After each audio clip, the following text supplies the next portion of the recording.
בת מצווה שבטית!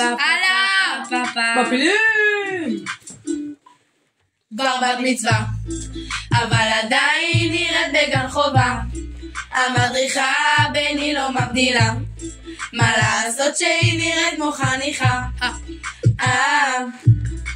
נכנסתי לסניף, כולי בהיי, רק שלא אפגוש שוב את שי. בתפילה תמיד מפריע, כי לא סופרת את המדריכה. טיק טוק עושה בשירותים, רק שלא יראו הבנים. נכנסת לסניף, לי כולם סוגדים, כי אני ממפילים. וואט? את השם מעריצות, קמות בשבע, פונות לקבה. אז מה אם אין לנו חצאיות? עדיין דוסה, כבר בת מצווה, אבל עדיין בצביעות לא מגיעה. אם מראשית תחזיקי את הקטנה, את איזן אני מעריצה.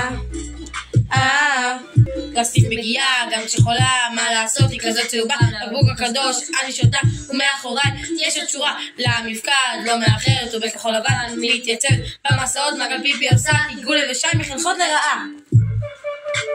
הם מסרים מעמיקות, סתם לא, עיגול ושי בנו משקיעות, סתם לא, אנחנו אותם מעריכות, סתם לא.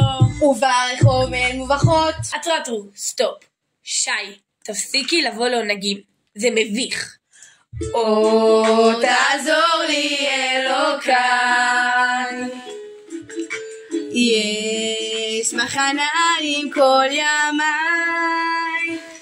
כבר בת מצווה, אבל עדיין במבחן לא מצליחה.